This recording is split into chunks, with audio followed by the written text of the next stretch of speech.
42. I'm just looking at the people that are buying the cheap bastard deals to Fun Spot. They're from, I could see them coming in from New Hampshire, of course, because it's in Laconia, and also from Massachusetts and from Maine as well, because it's a very centrally located spot. And so it's a good deal. $50 gift certificates for the world's largest arcade for $25. Go to howiecarrshow.com and click on store. And I remember going there as a kid, like 20 years ago. It was so much fun. You get lost in that place. Really? Yeah, I know. I can't imagine what it looks like now, but I have a friend that went there maybe last year, and he said it was just the greatest place on earth. It was like Disney in New England. I just think of candle pins. I love that. Whenever I go by a bowling alley now in New England, I always look to see if it's 10 pins or candle pins, and candle pins seem to be a. You feel like you have a better shot with candle pins? No. Everything's left out there. No. I think candle pins is a lot harder than 10 pins, but it's just more New England. It's old style New England, isn't it? That's why I like candle pins. You don't remember Candle Pins for Cash. That was one of the most popular afternoon shows in Boston. I think it was on Channel 7. Bob Gamere, Two Beer Gamere, was the host of Candle Pins for Cash. And you know who used to watch it every day? The old senator, Leverett Saltonstall, retired up on the North Shore. He was about 80 years old. That was his favorite show every afternoon. Aww. I like the mini golf. Yeah, indoor mini golf too. I think that's really fun. And there's so much stuff to do there. You can bring your whole family, and it really crosses a lot of ages. So, if you have a little kid who wants to play the games, but then you guys want to play, like you want to do some bowling, like Howie said, or go to the restaurant, you can really get a lot of stuff done. Cash bingo too. Cash bingo. You can bring granny. They haven't been too many bingo games the last year or so, right? You can get some bingo done. And if Ted Kennedy were still around, where he'd be headed. Grace. The tavern. Taverns are nice, but do you have distilled spirits? Do they serve McConnell's there? Well, all right. You just brought up Channel 7, and I actually want to talk about that in Grace's news. It is April Fool's Day, and everybody knows on April Fool's Day, yes. I ask Howard Lawrence Carr to tell me my favorite story, which is the story of the volcano.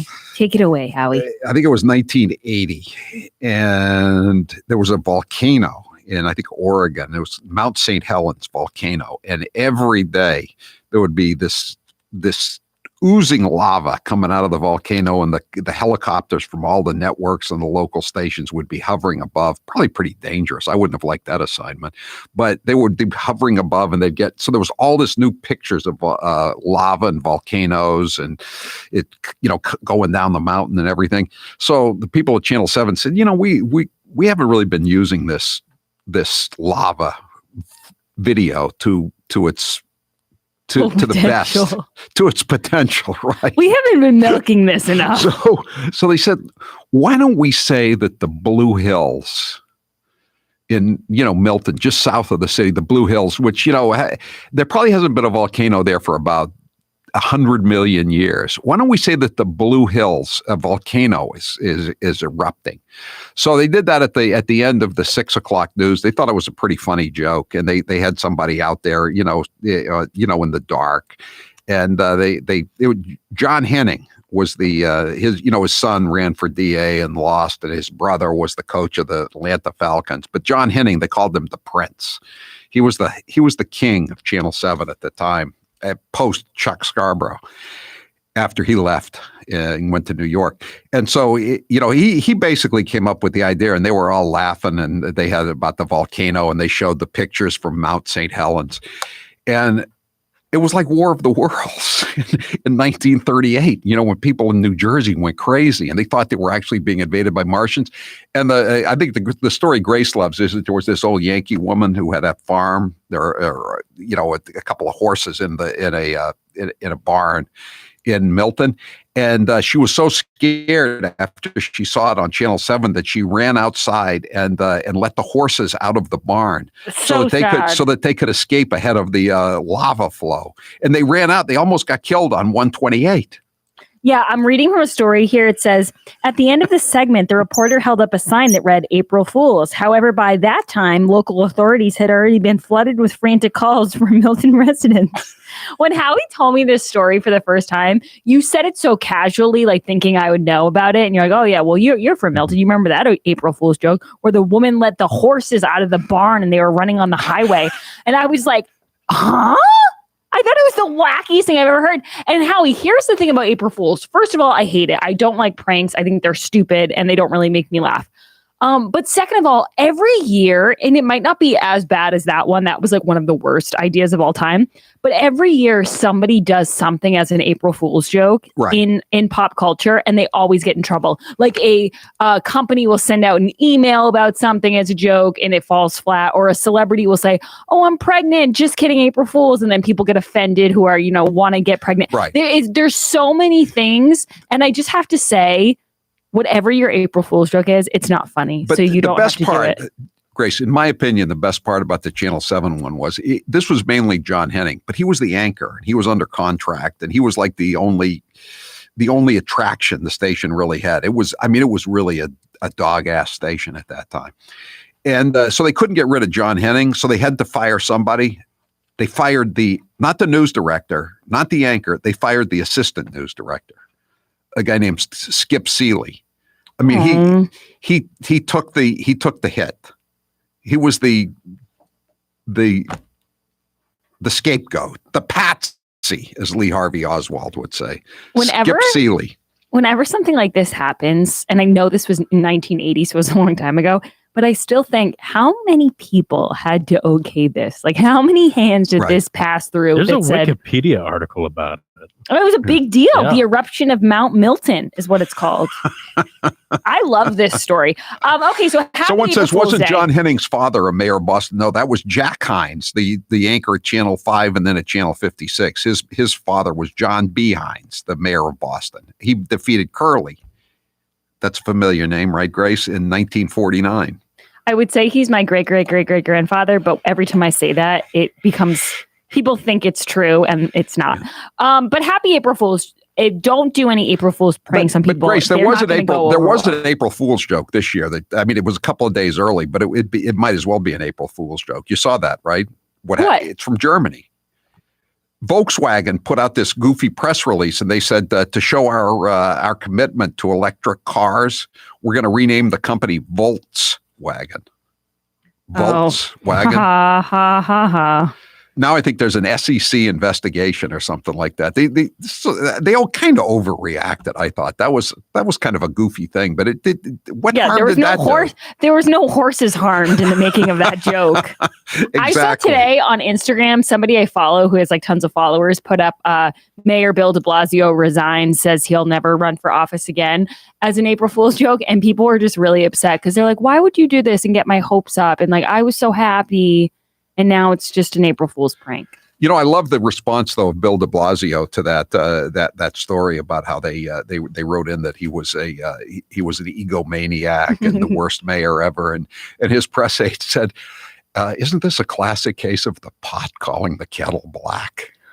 And I thought that what a perfect answer to Andrew Cuomo. I mean, as terrible a mayor as Bill de Blasio has been, hasn't Andrew Cuomo been an even worse governor?